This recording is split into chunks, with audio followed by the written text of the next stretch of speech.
think we really are all asleep. What we're seeing here is a defining moment for the human race. You know, just today I read a report, a little teeny report in the newspaper. It was the most significant piece of information, sober information the human race has ever had. It was this big. And what the report said is that the Arctic is going to have open waters in 20 years in the summer. We need to understand what that means. There's never been open waters there in 3 million years. We are seeing a cataclysmic shift in the climate of this planet in real time right now. And if our scientists are right, we may see within 30, 40 years, maybe a century at the most, the potential demise of our species. We're really asleep all across the world. So I think we're at a pivotal point. We have 3 crises right now that are feeding off each other, and they put us in the middle of a perfect storm. First, the economic meltdown. Second, the energy crisis. Third, the real-time impacts of climate change now in agriculture, our ability to feed ourselves. The economic meltdown, let me say I disagree with some of my colleagues on this. This is not a financial meltdown or simply a bank crisis or a deregulation of the market crisis. That's the result.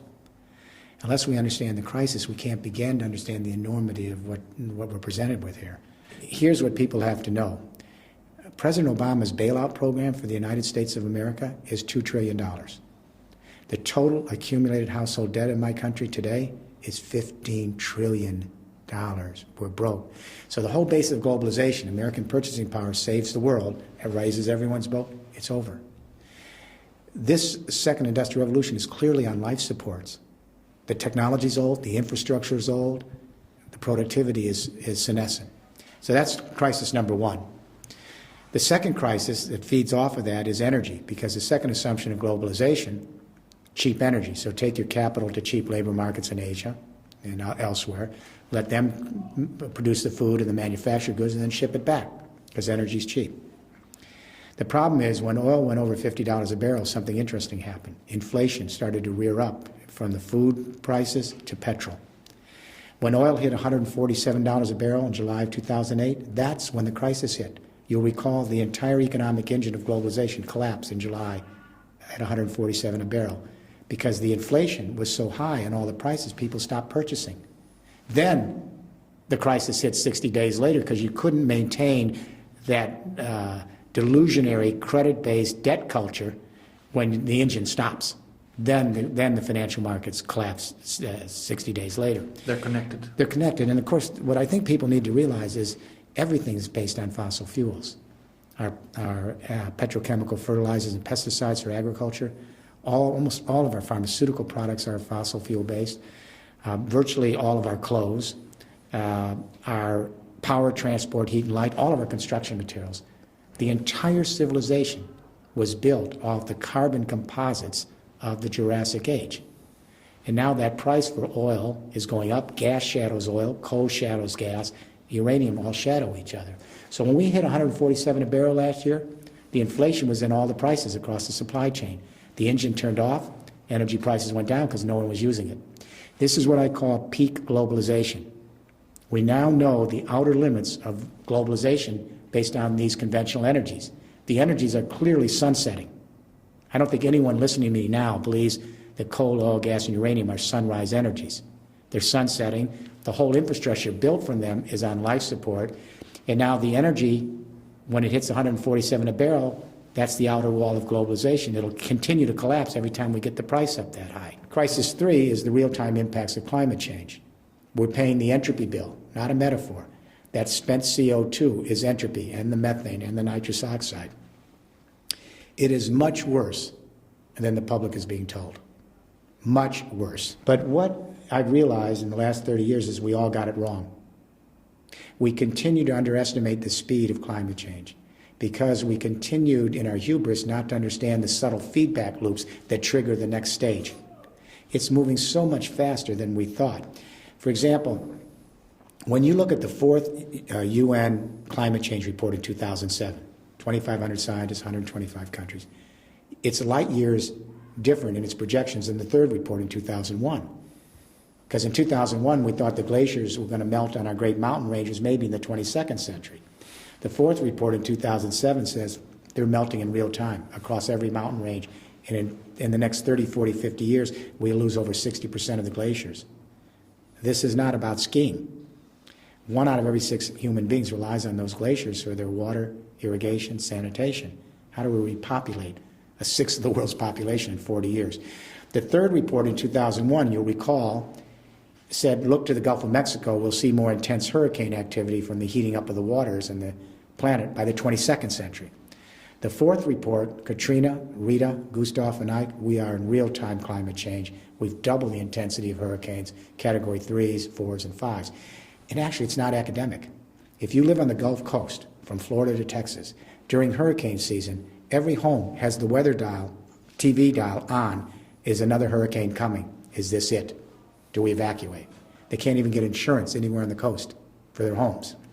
The third report, the Arctic, said the Arctic may begin to see open waters sometime in the mid-22nd century. The fourth report and the new report this week, open waters clear in the summer 20 years from now, after millions of years. So this is moving much quicker because of all the feedback loops.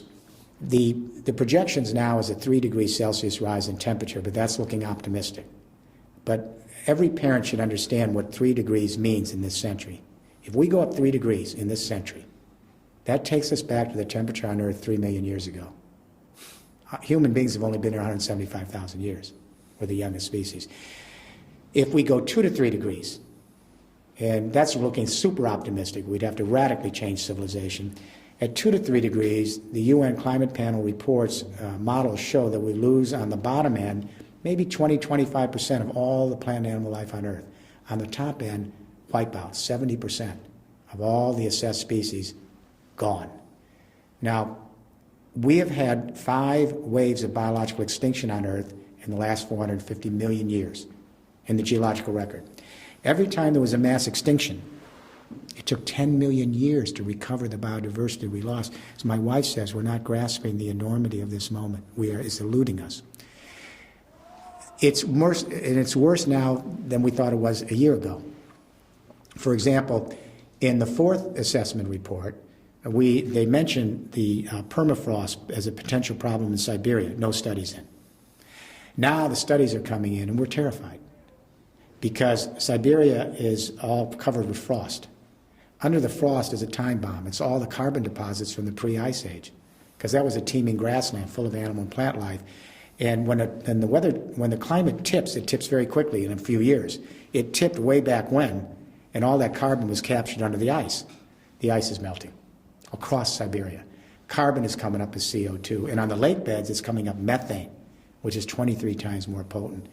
And there's more carbon underneath there than all the tropical rainforest. It's all going up into the atmosphere. It is a ticking time bomb. And the journal Nature this year said it's accelerating 6 times faster than we thought 12 months ago. That's just one feedback loop. So let me end this part of the discussion with this thought. James Hansen is our chief climatologist in the United States government. He's the head of the NASA Goddard Institute for Space Studies. So in Brussels, the EU was going to Copenhagen, hoping to talk the world into mitigating carbon at 450 parts per million by 2050. And nobody wants to play that game. Nobody. Even Obama, who we had high hopes for, their goal by 2020, based on 1990 levels, is a 4% reduction in global warming. The EU on 1990 levels is a 20%. So the Obama administration is nowhere to be seen here. But even if we go to Copenhagen and try to get it to 450 parts per million, the EU says that would maybe keep us at 2 degrees. Devastating, but we may survive. Then James Hansen comes along. His team goes under the oceans, and they looked at the core samples in the geological record, and he said to Brussels, you got it wrong. Because if you try to get the world to mitigate to 450 parts carbon per million, which no one wants to do, you go up 6 degrees Celsius in this century. And this is a quote, the end of human civilization as we've come to know it. That's the chief climatologist for the United States government. I hope he's wrong. My suspicion is the scientists not only are not wrong, they keep underestimating the speed of this. So we have this triple threat, a global economic meltdown, The second industrial revolution clearly on life support. It's old technology, old infrastructure. We have an energy crisis at 147 a barrel, the engine turns off. We've got real-time impacts of climate change, and the UN says we have upwards of 1 billion people on the verge of starvation. I've never seen a moment like this in history. There is no moment like this. So we need to ask the question, what do we do? And what is missing from Copenhagen is we need an economic vision, an economic game plan for the whole human race, everyone on the same page, that may give us the precious time we need to move into a new post-carbon world.